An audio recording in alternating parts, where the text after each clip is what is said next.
Welcome to my channel, Papa Jones Vlog. Mga kapapa, andito ako ngayon sa taas ng bundok ng Camarines Sur. Ay mga kapapa, yan ako. Balakad-lakad na yung papa. Ay po, ang daming alagang manok ang aking baylas na si Marlon. Ay po, ang sarap. Tingin-tingin ako sa paligid. Napakasarap tingnan ang paligid. Ayan po si Vilas Marlon. Ayan po. May nakadamit na orange. At ang kanyang anak, yung kulay green, yung nagpapakain ng manok. Ayan po mga kapapa. Napasugod biglang yung papa dito sa bundok ng Camarines Sur, kung saan ang dito pinanganak ang aking misis na si Mama Maris. Ayan po, naming manok ko. Pinagmamasda ni Papa Jones sa mga manok. Ayan po. Sarap tumira po dito sa probinsya pag may mga alaga kang hayop, manok, kalabaw, kambing. Yan po yung pangunahing ano nila dito sa Bicol. At pagtatanim ng mga saging, iba-ibang talong, kalabasa, ampalaya, yan. Tapos mamaya po pupunta po kami sa kuprahan dahil magkukupra po itong bilas ko. Sasama po ako mamaya. Pero dadaan muna po kami sa bahay nila misis, yung dati nilang bahay na ngayon po ay wala na pong nakatira at ito'y bumagsak na po.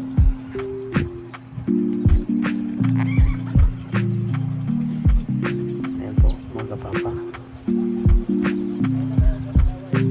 Ayan na.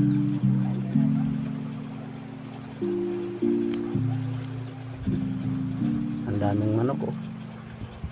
Ayan po. Ito naman po ay napakaganda ng paligid. Ayan. Daming mga saging. Ayan po, mga sagingan nila. Ayan. Dito naman po ay napaka baba ng puno ng nyug. Ayan po. Ay, may bunga oh. Wow. Ayan, baba ng nyug. Mamaya mag-ano si Papa Jones mamaya kapag buko. Ayan po, ang daming bunga. Napakababa lang po, kayang abutin ng aking kamay. Ayan po, napakalawak ng mga po. Yan, na po yan, inaararo. Tataniman po yan ng mga kalabasa. Ayan, kalawak.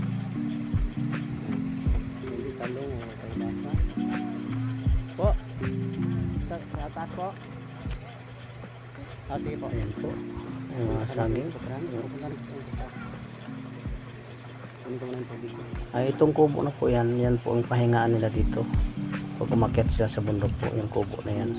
Ayan, wala pong natutulog yan dito sa gabi. Yan po ay sa umaga nagpahinga sila. Ayan, samahan niyo po ako. Akyat tayo sa taas. Tara na. Bilis ni Nunoy oh. Small battery mo yan pero mabilis umakyat oh. Ha? Buti na yun. Ako hirap. Dumudulas yung chinilas ko. Nagkatsinilas ako.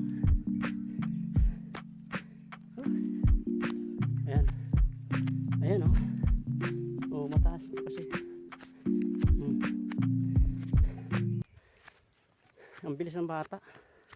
Sanay na rin sa yung akyatan ng matataas na yun aking pamangkin. Anak po yan ng kapatid ni Mrs. Ayan, mangga wala pang bunga. Ayun yung kubo doon na pangyaan po. Sige po.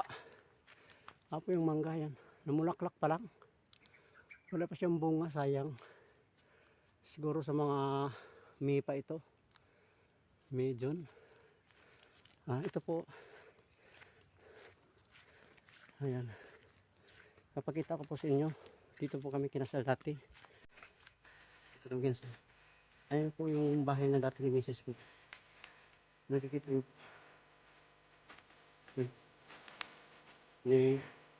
lumuhod na po. Pinakaano na lang yung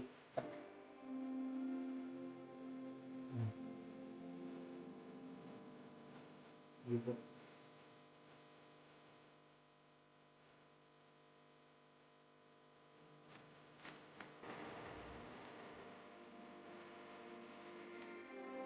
Mga papa. Ayan.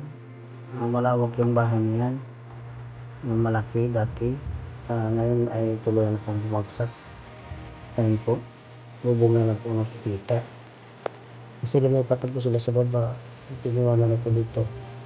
Kasi na may bahay na po sila sa baba. Ayan, tingnan po natin. Ayan po. Ikutin po natin po. Dito po kami kinasal nung June 22, 2005. And ako, paligid. Makalawak po. Dito po pinanganak ng asawa. At dito rin kami kinasal. Wala na po itong bumagsak at napabayaan ako dahil wala po itong labas-labas siya. At wala ang kanyang mama. Ayan po. Ayan po yung kanilang bahay na dati po ay napakabaya dito. Kumplito pa po yung kanilang magulang at wala na rin si Papa. Patay lang ito. Yung lahat ng kapatid niya ay nag-aasawa na rin. Nasa baba na po sila kasi diba yung edad na rin. 25 na rin si mama. Kaya po nagpunta ko dito sa Bicol din. Ako po naghatid sa Caribbean. Napakabait. Wala po masabi. Lalo-lalo na rin sa Papa.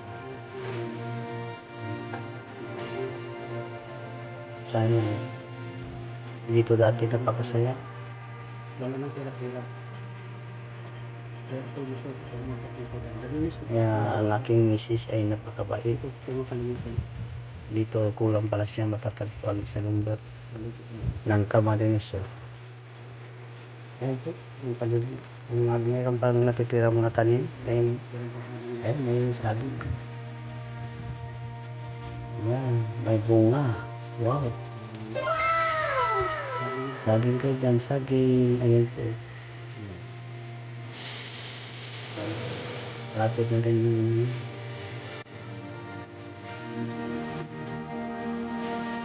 wala ng gabi. Kanilid, wala po na gawin ito.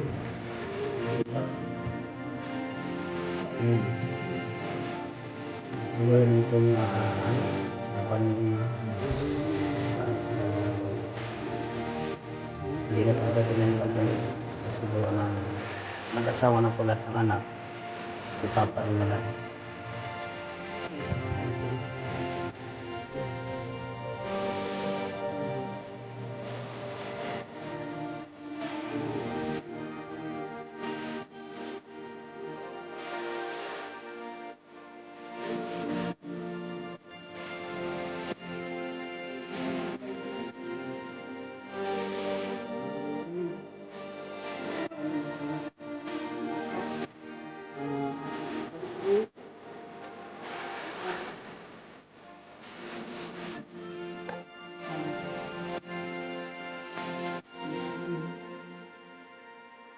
Ayan magsalita. Ito tayo masok. Ano pangalan mo? So, tuma. Tawag natin ang ano yung ayaw? Tipid. Dalawa po tumangga. Natin sa ng range dito. Tatlo pala. One. Two. Three. Mga rin po. Dito kami.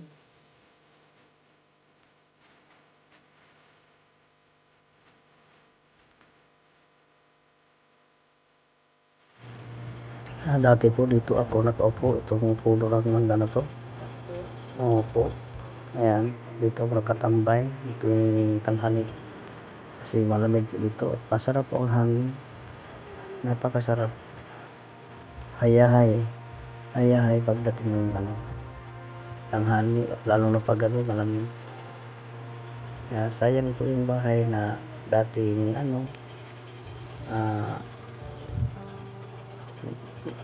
dating may tao, ngayon ay wala na, tuloy na po siyang bumagsak. Kaya sayang lang dahil wala na lahat ng mga anak niya po wala na, nag-asawa na rin, kanya-kanyang pamilya na. Maraming salamat po sa yan po. Ayan po. Yan na lang ang kikita mo sa bahay ni Mrs. Wala lang po nakikita, di ba? Dahil wala na pong tao at ito'y naabandon na hindi na talaga tinayan ng bahay. Kaya sayang. Kaya ako po ay namimiss ko yung dati na dito ako nakatambay. At nung umuwi kami si Miss dito kami kinasal. Halos isang buwan higit po nandyan ako kasama ni Mrs. bago kami kinasal. Kaya sayang, nanginayan po ako. Ngayon ay may bahay na rin po yung kanyang mama nasa baba. Hindi na po mahirap aakyat pa sila dati kung ganun kalayo ang lalakarin. Maraming salamat sa lahat pong sa pagsama niyo po sa akin. Yung mga bago pala po dyan sa ating channel, please subscribe, like, share, and comment. At huwag kalimutan po na pindutin ang notification bell para updated po kayo sa ating video. Maraming salamat po. Salamat po sa lahat. Bye-bye. Love you all. Love you all. Mwah.